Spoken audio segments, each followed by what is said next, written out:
بسم اللہ الرحمن الرحیم۔ باب العلم انواریہ ایجوکیشنل سوسائٹی و جامعہ انواریہ حیدرآباد انڈیا کے زیر اہتمام اللہ تعالیٰ کے فضل و کرم سے مرکات کا درس قسط وار جاری ہے۔ آج کا درس شروع ہوتا ہے۔ فصل التناقض هو اختلاف القضیتین بالایجاب والسلب بحیث یقتضی لذاتہ صدق احداہما کذب الاخری او بالعکس۔ آج کے درس میں تناقض کا بیان ہے۔ تناقض دو قضیوں کا ایجاب و سلب میں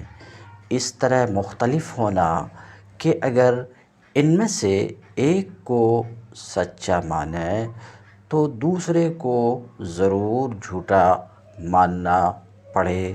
اور اگر ایک کو جھوٹا مانے تو دوسرے کو ضرور سچا ماننا پڑے۔ جیسے زید عالم اور جیسے زید لیس بعالم، یہ دو قضیے ہیں۔ اگر ان میں سے ایک سچا ہوگا تو دوسرا ضرور جھوٹا ہوگا۔ نقیض جن دو قضیوں میں تناقض ہوتا ہے ان میں سے ہر قضیے کو دوسرے کی نقیض کہتے ہیں،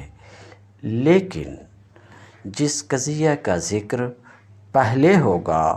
اس کو اصل اور جس کا ذکر بعد میں ہوگا اس کو نقیض کہیں گے۔ نقیضین وہ دو قضیے ہیں جن میں تناقض ہو، جیسے وہی مثال جو اوپر دی گئی، زید عالم، زید لیس بعالم، ان دو قضیوں میں تناقض ہے تو یہ ایک دوسرے کی نقیض ہیں، یعنی یہ نقیضین ہیں۔ تناقض کا حکم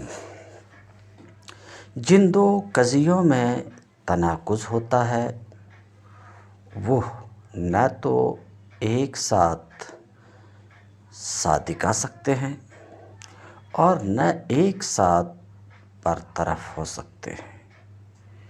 یعنی دونوں قضیے ایک ساتھ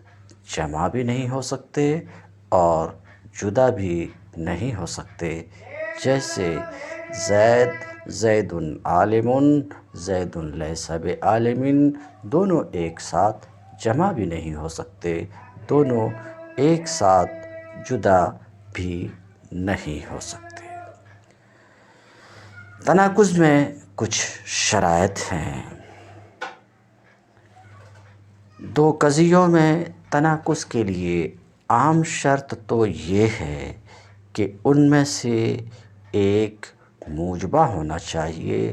اور دوسرا سالبہ، جیسا کہ آپ نے دیکھا زید عالم موجبہ ہے اور زید لیس بعالم سالبہ ہے۔ تناقض کی تعریف بھی آپ نے سنا کہ دو قضیوں کا ایجاب و سلب میں اس طرح مختلف ہونا، تو اس سے بھی آپ کو معلوم ہوا کہ تناقض میں شرط یہ ہے کہ ان میں سے ایک موجبہ ہونا چاہیے اور دوسرا سالبہ۔ پھر اگر وہ دو مخصوصہ قضیہ ہیں، جیسا کہ اوپر میں مثال آپ نے دیکھا زید عالم، زید لیس بعالم،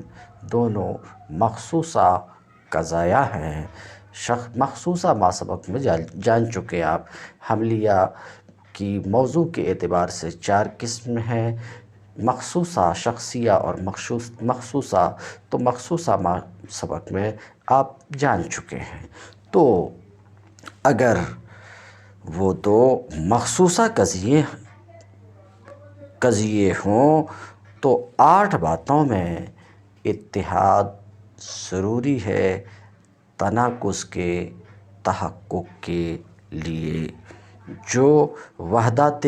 ثمانیہ کہلاتی ہیں۔ 8 باتیں وحدت ثمانیہ کہلاتی ہیں، اور اگر وہ دو مخصوصہ نہ ہوں بلکہ محصورہ قضیے ہوں تو کلی اور جزئی ہونے میں اختلاف بھی ضروری ہے، جیسے کل انسان حیوان، کل انسان حیوان بعض الانسان لیس بحیوان۔ تو دیکھیے کلیت و جزئیت میں اختلاف ہے، تو یہ دو قضیے اگر مخصوصہ نہیں ہیں بلکہ محصورہ ہوں تو پھر ان دونوں قضیوں کے درمیان کلیت و بعضیت میں اختلاف کی بھی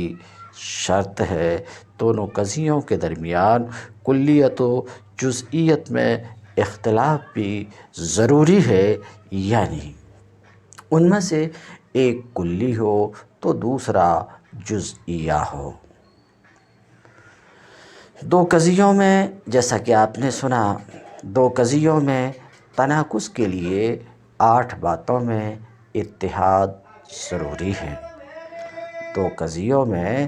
تناقض کے لیے 8 باتوں میں اتحاد ضروری ہے جو وحدت ثمانیہ کہلاتی ہیں۔ وہ یہ ہیں 8 باتیں جن میں اتحاد ضروری ہے، 8 باتیں جن میں دونوں قضیوں کا متحد ہونا ضروری ہے، یعنی تناقض کے لیے وحدت ثمانیہ جن کی شرط ہے وہ یہ ہیں کہ دونوں قضیوں کا موضوع ایک ہو، تو زید قائم اور امر لیس بقائم ان میں تناقض نہیں ہے، کیونکہ تناقض کے تحقق کے لیے 8 باتوں میں اتحاد شرط ہے۔ 8 باتوں میں سے ایک یہ کہ دونوں قضیوں کا موضوع ایک ہو، اور یہاں دونوں قضیوں کا موضوع ایک نہیں ہے، تو ان میں تناقض نہیں ہے۔ کیونکہ دونوں کا موضوع ایک نہیں ہے، ایک کا موضوع زید ہے اور دوسرے کا موضوع امر ہے، تو زید قائم اور امر لیس بقائم میں تناقض نہیں ہے۔ کیونکہ دونوں کا موضوع ایک نہیں ہے، اور تناقض میں تو شرط ہے کہ دونوں کا موضوع ایک ہو۔ نمبر 2، دونوں قضیوں کا محمول ایک ہو۔ تناقض میں یہ بھی شرط ہے کہ دونوں قضیوں کا محمول ایک ہو، تو زید قائم اور زید لیس بجالس میں تناقض نہیں ہے۔ کیونکہ تناقض میں ایک شرط یہ بھی ہے کہ دونوں کا محمول ایک ہو، یہاں دونوں کا محمول ایک نہیں ہے کہ ایک کا محمول قائم ہے اور دوسرے کا محمول لیس بجالس ہے، ٹھیک ہے، لیس بجالس ہے، تو دونوں کا محمول ایک نہیں ہے، دونوں کا محمول ایک نہیں ہے، اس لیے زید قائم زید لیس بجالس میں تناقض نہیں ہے۔ نمبر 3، جیسا کہ آپ نے سنا 8 باتوں میں اتحاد ضروری ہے۔ 2 باتیں آپ دیکھ چکے کہ موضوع میں اتحاد ضروری ہے، محمول میں اتحاد ضروری ہے، اسی طریقے سے دونوں قضیوں میں جگہ ایک ہو، جگہ میں بھی اتحاد ضروری ہے۔ دونوں قضیوں میں مکان ایک ہو تو زید جالس فی المسجد وزید لیس بجالس فی البیت، اس میں بھی تناقض نہیں ہے، کیونکہ دونوں قضیوں میں مکان میں اتحاد نہیں ہے، تو زید جالس فی المسجد اور زید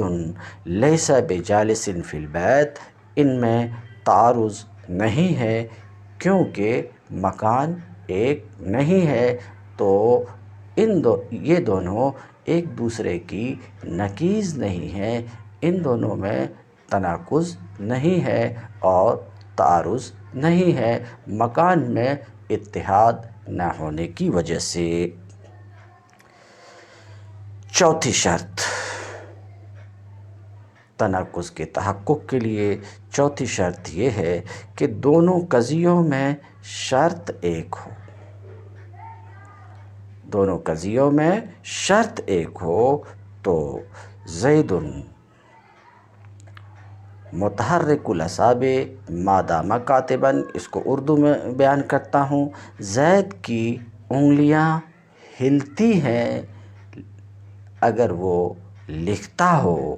اور زید کی انگلیاں نہیں ہلتی ہیں اگر وہ نہ لکھتا ہو، ان میں بھی تناقض نہیں ہے کیونکہ شرط ایک نہیں ہے، شرط میں اتحاد نہیں ہے۔ پہلے قضیے میں حرکت اصابع زید کے لیے حرکت اصابع ثابت مانی گئی ہے وصف کتابت کی شرط کے ساتھ، اور دوسرے قضیے میں زید سے حرکت اصابع کی نفی کی گئی ہے بلا شرط کے نفی کی گئی ہے، تو ان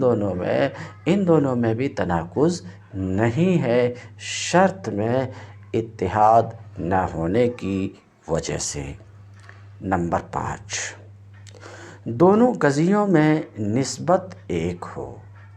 دونوں قضیوں میں نسبت ایک ہو، تناقض کے تحقق کے لیے ایک شرط یہ بھی ہے کہ دونوں قضیوں میں نسبت ایک ہو، تو اگر دونوں قضیوں میں نسبت ایک نہیں ہوگی تو ایسی صورت میں بھی تناقض کا تحقق نہیں ہوگا۔ تو آپ کا قول زید عمرو کا باپ ہے اور آپ کا قول زید بکر کا باپ نہیں ہے، ان میں بھی تناقض نہیں ہے کیونکہ اضافت ایک نہیں ہے۔ نمبر 6، دونوں قضیوں میں جز و کل کا اختلاف نہ ہو۔ دونوں قضیوں میں جز و کل کا اختلاف نہ ہو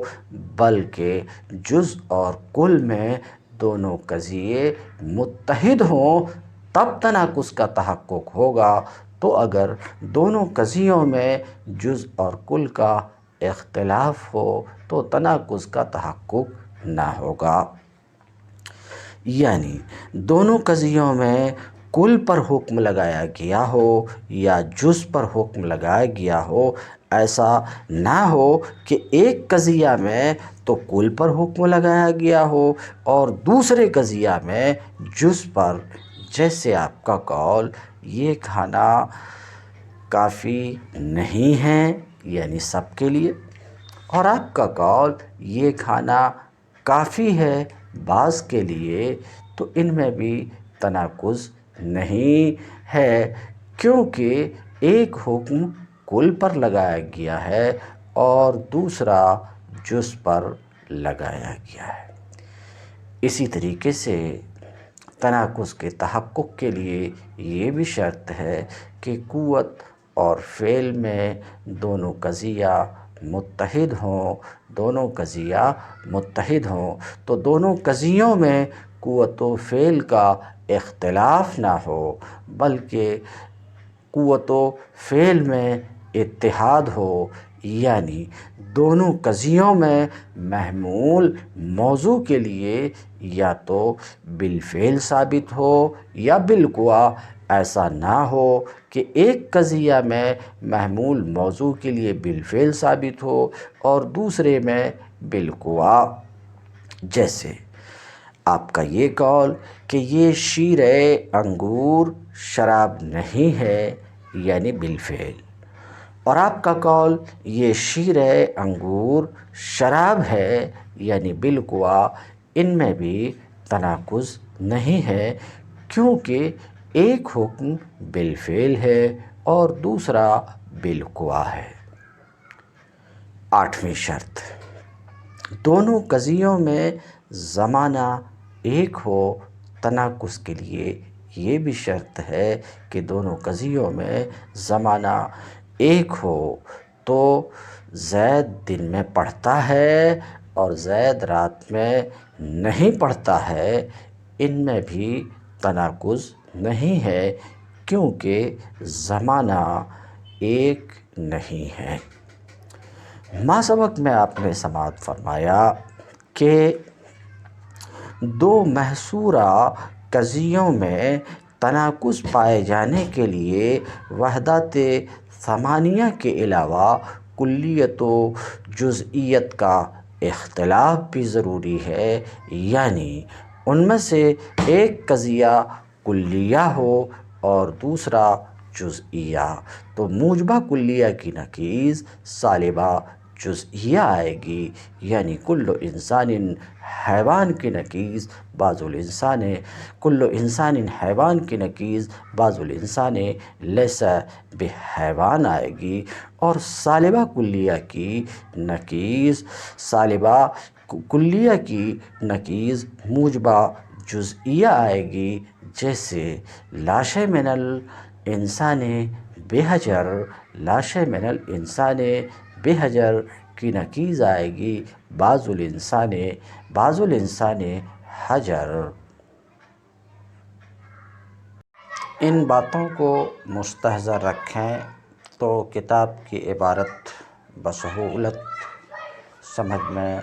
آ جائے گی انشاءاللہ تعالی۔ مصنف کہتے ہیں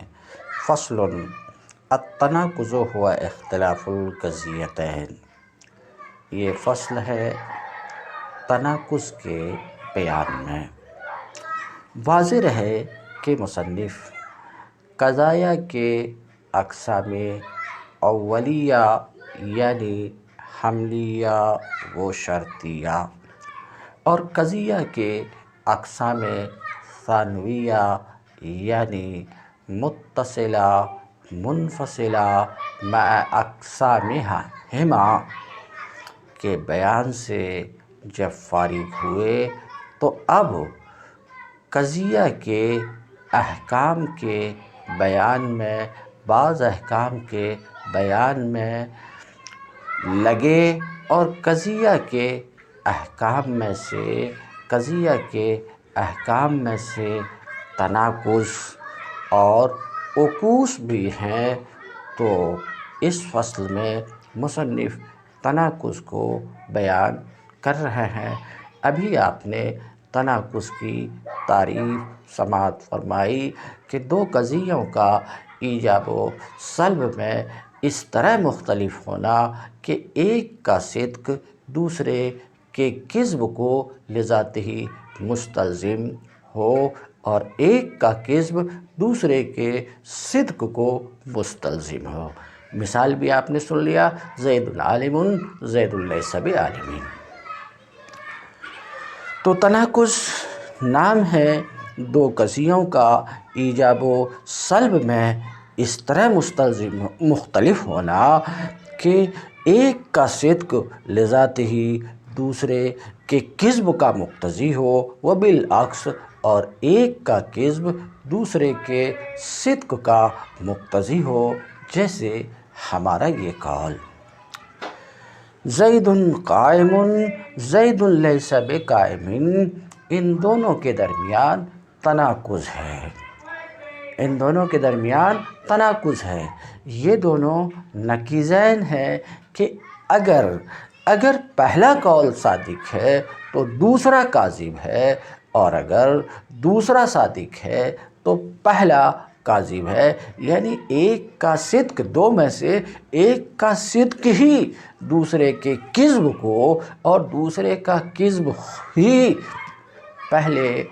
کے صدق کا تقاضا کرتا ہے۔ تو یہی تناقض ہے کہ دو قضیہ ایجاب و سلب میں اس طرح مختلف ہو کہ ایک کا صادق آنا ہی دوسرے کے کاذب ہونے کو، اور دوسرے کا کاذب ہونا ہی پہلے کے صادق آنے کو چاہے۔ وشرطت لتحقق التناقض بین القضیتین المخصوصتین وحدۃ ثمانیہ، اور دو قضیہ مخصوصہ کے درمیان، مخصوصہ کا بیان کر چکا ہے اس لیے پھر دوبارہ آپ مت پوچھیے گا، دو قضیہ مخصوصہ کے درمیان تناقض کے تحقق کے لیے، تناقض کے متحقق ہونے کے لیے دو قضایہ مخصوصہ، دو مخصوصہ قضیوں کے درمیان تناقض کے تحقق کے لیے 8 باتوں میں اتفاق و اتحاد کی شرط ہے۔ وہ جب 8 باتوں میں اتفاق و اتحاد ہوگا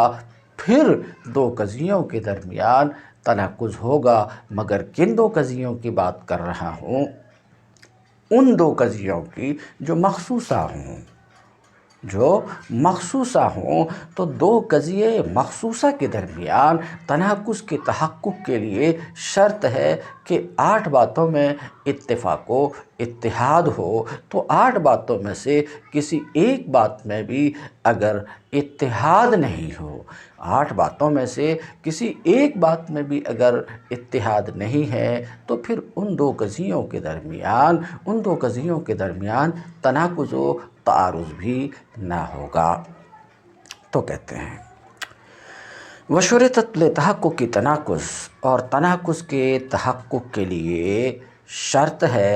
کس کے درمیان تناقض؟ دو مخصوصہ قضیوں کے درمیان تناقض کے تحقق کے لیے شرط ہے وحدۃ ثمانیہ، 8 باتوں میں اتفاق و اتحاد کا، فلا یتحقق بدونہا، تو اس کے بغیر، وحدت ثمانیہ کے بغیر، 8 باتوں میں اتفاق کے بغیر تناقض کا تحقق نہیں ہو سکتا۔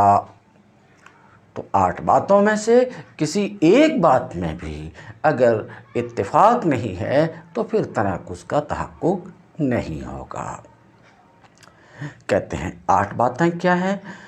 دونوں قضیوں کا موضوع ایک ہو، وحدت الموضوع، دونوں قضیوں کا موضوع ایک ہو۔ مثال پیچھے دے چکا ہوں اس لیے دوبارہ آپ نہیں کہیے گا۔ تو زید عالم، زید لیس بعالم میں تناقض ہے، دونوں کا موضوع ایک ہے، لیکن اگر دونوں کا موضوع ایک نہ ہو، جیسے زید عالم اور بکر لیس بعالم، تو ان کے درمیان تناقض نہیں ہے، کیونکہ تناقض کے لیے شرط ہے دونوں قضیوں کا موضوع ایک ہونا، اور یہاں دونوں قضیوں کا موضوع ایک نہیں ہے بلکہ ایک قضیہ کا موضوع زید ہے اور دوسرے قضیہ کا موضوع بکر ہے، اس لیے ان دونوں میں تناقض نہیں ہے۔ باقی باتیں جو میں بیان کر چکا ہوں، مثالیں وہیں سے آپ لے لیجئے۔ تو ان 8 باتوں کے بغیر، ان 8 باتوں کے بغیر تناقض متحقق، تناقض کا تحقق نہیں ہوگا، تناقض متحقق نہیں ہوگا۔ 8 باتوں میں سے ایک بات یہ کہ دونوں قضیوں کا موضوع ایک ہو، وحدت الموضوع، دونوں قضیوں کا موضوع ایک ہو، وحدت المحمول، اسی طریقے سے دونوں قضیوں کا محمول ایک ہو۔ چنانچہ زید قائم، زید لیس بقائم میں تناقض ہے، مگر زید قائم اور زید لیس بجالس میں تناقض نہیں ہے، کیونکہ دونوں کا محمول ایک نہیں ہے۔ مثالیں خود مصنف بھی بیان کریں گے، اس لیے آگے چلتا ہوں۔ اسی طریقے سے مکان میں اتحاد ہو، زمان میں اتحاد ہو، قوت اور فعل میں اتحاد ہو، شرط میں اتحاد ہو، تو شرط میں اتحاد ہونے کی، جز اور کل میں اتحاد ہونے کی، اضافت میں اتحاد ہونے کی، وقد اجتمعت فی ہذین البیتین، یہ وحدات ثمانیہ اکٹھا ہیں ان 2 شعروں میں، در تناقض ہشت وحدت شرط دا، وحدت موضوع و محمول و مکان، وحدت شرط و اضافت جز و کل، قوت و فعل است در آخر زمان۔ تناقض کے لیے 8 باتوں میں اتفاق شرط ہے، موضوع کا، محمول کا اور جگہ کا ایک ہونا، شرط اور اضافت اور نسبت کا ایک ہونا، جز کل اور قوت و فعل کا ایک ہونا، آخر میں زمانہ کا ایک ہونا۔ فَإِذَا اخْتَلَفَتَا فِيهَا لَمْ تَتَنَاقَضَا، تو جب دونوں قضیے وحدت ثمانیہ میں مختلف ہوں گے تو دونوں قضیوں کے درمیان تناقض نہیں ہوگا، کیونکہ تناقض کے تحقق کے لیے شرط ہے 8 باتوں میں اتفاق و اتحاد کا۔ تو اگر دو قضیے 8 باتوں میں سے کسی بات میں بھی مختلف ہوں گے تو ان دونوں قضیوں کے درمیان تناقض نہیں ہوگا۔ جیسے زید قائم اور امر لیس بقائم، یہ دو قضیے ہیں مگر ان کے درمیان تناقض نہیں ہے۔ کیونکہ دونوں قضیوں کا موضوع ایک نہیں ہے، بلکہ ایک قضیہ کا موضوع زید ہے، دوسرے قضیہ کا موضوع امر ہے، یعنی موضوع میں اختلاف ہے، حالانکہ تناقض کے لیے شرط ہے موضوع میں اتحاد۔ اسی طریقے سے زید قاعد و زید لیس بقائم، زید بیٹھا ہے اور زید کھڑا نہیں ہے، ان دونوں قضیوں میں بھی تناقض نہیں ہے، کیونکہ محمول میں اتحاد نہیں ہے، کیونکہ دونوں قضیوں کا محمول مختلف ہے۔ اسی طریقے سے زید موجود ای فی الدار و زید لیس بموجود ای فی السوق، ان دونوں قضیوں میں بھی تناقض نہیں ہے، کیونکہ مکان میں اتحاد نہیں ہے، مکان میں اختلاف ہے۔ اور آپ کا قول زید نائم یعنی فی اللیل اور زید لیس بنائم یعنی فی النہار، زید سویا ہوا ہے یعنی رات میں اور زید سویا نہیں ہے دن میں، ان دونوں قضیوں کے درمیان زید نائم اور زید لیس بنائم، اس قید کے ساتھ ان دونوں میں بھی تناقض نہیں ہے، کیونکہ زمان میں اتحاد نہیں ہے، کیونکہ زمان میں اختلاف ہے۔ اسی طریقے سے آپ کا قول زید متحرک الاصابع، زید کی انگلی ہل رہی ہے، زید کی انگلی ہل رہی ہے کاتب ہونے کی شرط کے ساتھ، اور زید کی انگلی نہیں ہل رہی ہے کاتب نہ ہونے، غیر کاتب، اس کے غیر کاتب ہونے کی شرط کے ساتھ، تو یہاں بھی ان دونوں قضیوں میں بھی تناقض نہیں ہے۔ کیوں تناقض نہیں ہے دونوں قضیوں کے درمیان؟ کہتے ہیں شرط میں اتفاق و اتحاد نہ ہونے کی وجہ سے، شرط میں اختلاف کی وجہ سے۔ اسی طریقے سے آپ کا قول الخمر فی الدن مسکر ای بالقوا، شراب مٹکا میں نشہ آور ہے، آپ کی مراد اس سے ہے بالقوا۔ اور آپ کا قول شراب مٹکے میں مسکر نہیں ہے بالفعل، ان دونوں قضیوں میں بھی تناقض نہیں ہے، کیوں؟ قوت و فعل میں اختلاف کی وجہ سے۔ اسی طریقے سے آپ کا یہ قول الزنجی اسود ای کلہ والزنجی لیس باسود ای جزءہ، حبشی کالا ہے، آپ کی مراد یہ ہے کہ پورا حبشی کالا ہے، اور آپ کا قول حبشی کالا نہیں ہے، یعنی اس کا جز یعنی اس کے دانت کالے نہیں ہیں۔ سمجھ رہے ہیں؟ ان دونوں کے درمیان بھی تناقض نہیں ہے، کل اور جز میں اختلاف کی وجہ سے کہ پہلے جملے میں زنجی سے مراد کل زنجی ہے اور دوسرے جملے میں زنجی سے مراد اس کا بعض حصہ ہے۔ اور آپ کا قول زید ابن اہل بکر، زید بکر کا باپ ہے، اور آپ کا قول زید باپ نہیں ہے یعنی خالد کا باپ نہیں ہے، ان دونوں میں بھی تناقض نہیں ہے، اضافت میں اختلاف کی وجہ سے۔ تو سماعت فرمایا تناقض کے لیے، تناقض کے تحقق کے لیے 8 باتوں میں اتحاد کی شرط ہے۔ بعض لوگوں نے اکتفا کیا ہے 2 اتحادوں پر، یعنی موضوع اور محمول کے اتحاد پر۔ بعض نے یہ کہا کہ تناقض میں شرط ہے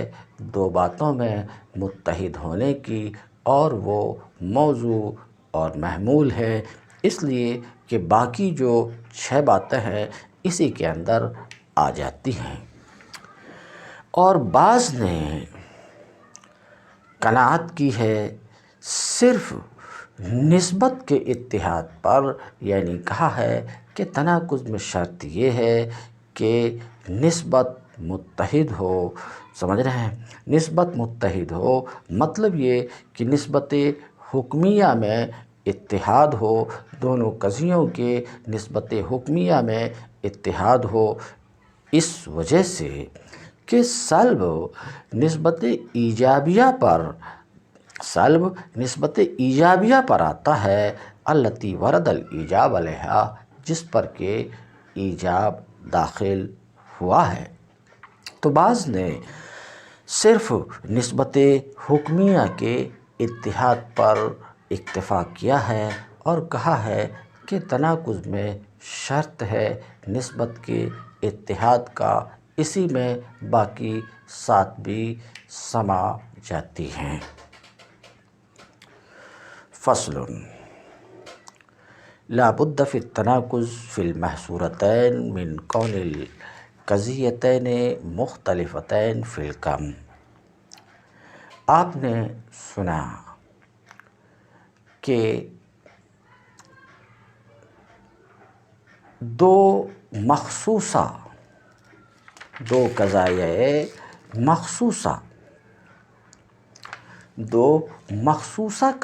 قضیوں کے درمیان تناقض کے لیے، 2 مخصوصہ قضیوں کے درمیان تناقض کے تحقق کے لیے 8 باتوں کی شرط ہے، مگر مخصوصہ کی بجائے اگر محصورہ ہے تو اس میں یہ بھی شرط ہے کہ دونوں قضیہ کم میں بھی مختلف ہو، یعنی کلیت و جزئیت میں مختلف ہوں۔ تو کہتے ہیں لا بد فی التناقض فی المحصورتین، محصورتین کے تناقض میں ضروری ہے کہ دونوں قضیہ کم میں بھی مختلف ہوں، یعنی کلیت و جزئیت میں بھی مختلف ہوں۔ فَإِذَا كَانَ إِحْدَاهُمَا كُلِّيَّةً تَكُونُ الْأُخْرَى جُزْئِيَّةً، کہ ایک اگر کلیہ ہوں گی تو دوسری 2 قضیوں میں سے ایک قضیہ اگر کلیہ ہو تو دوسرا قضیہ جزئیہ ہوگا۔ جیسے کل انسان حیوان، یہ کلیہ ہے تو اب اس کی نقیض جزئیہ ہوگی، بعض الانسان لیس بحیوان۔ کیوں؟ تناقض میں یہ شرط کیوں لگائی گئی کہ دونوں قضیہ کم میں مختلف ہوں، کلیت و جزئیت میں مختلف ہوں، اس لیے کہ دونوں کلیہ، یہ مصنف کی عبارت لأن الکلیتین، یہ محصورتین کے تناقض کے لیے کم میں اختلاف کی شرط ہے، اس بات کی دلیل ہے۔ حاصل یہ کہ دونوں کلیہ کبھی کاذب ہوتی ہیں اور دونوں جزئیہ کبھی صادق آ جاتی ہیں، جیسا کہ مثال ابھی آپ نے سنا۔ تو ضروری ہے ان دونوں میں کلیت اور جزئیت میں اختلاف اس طور پر کہ ایک کا صدق دوسرے کے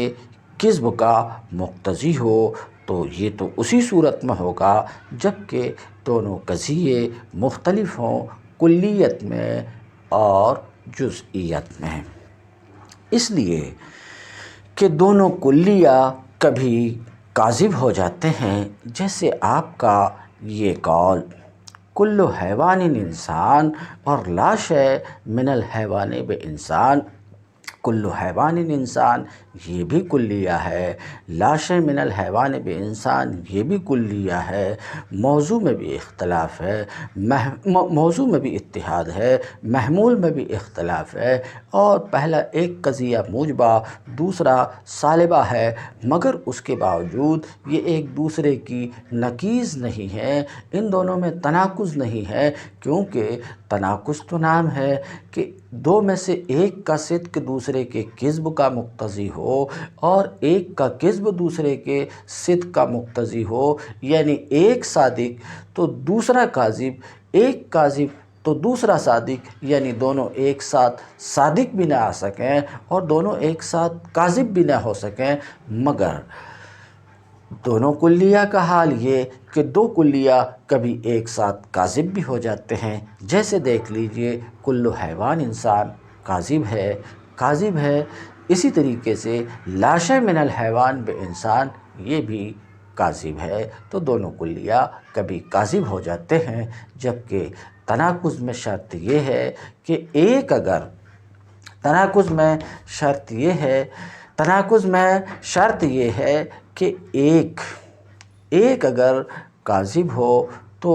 دوسرا صادق ہو اور دوسرا صادق ہو تو ایک کاذب ہو، جیسے آپ کا قول کل حیوان انسان اور لا شیء من الحیوان بانسان یہ دو کلیہ ہیں، دونوں کے دونوں کاذب ہیں، اور جزئیتین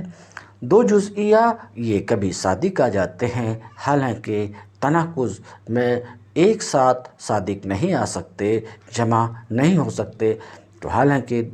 اور دو جزئیہ کبھی ایک ساتھ صادق آ جاتے، جیسے آپ کا قول بعض الحیوان انسان یہ موجبہ جزئیہ ہے، اور آپ کا قول بعض الحیوان لیس بانسان سالبہ جزئیہ ہے، اور دونوں ہی صادق ہے، تو ان دونوں میں تناقض نہیں ہے، کیونکہ تناقض میں تو یہ ہوتا ہے کہ نہ دونوں قضیہ ایک ساتھ صادق آ سکیں اور نہ ہی ایک ساتھ کاذب ہو سکیں۔ وَيَكُونُ ذَلِكَ فِي كُلِّ مادہ، اور یہ بات ہر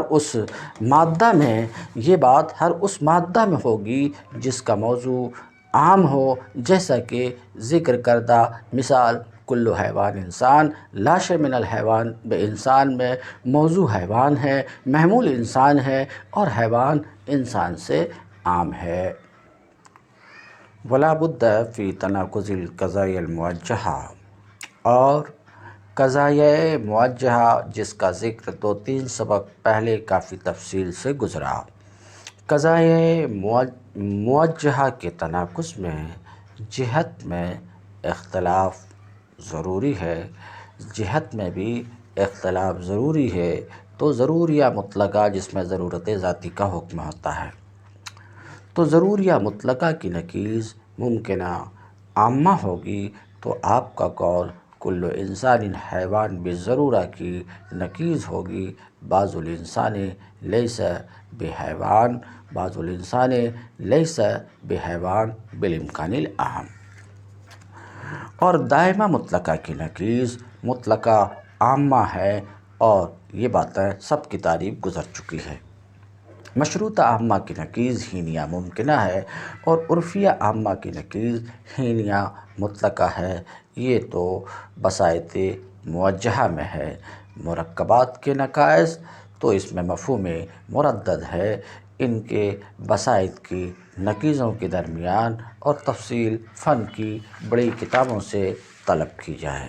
فصل کہتے ہیں وَيُشْتَرَطُ فِي أَخْذِ نَقَائِضِ الشَّرْطِيَّاتِ،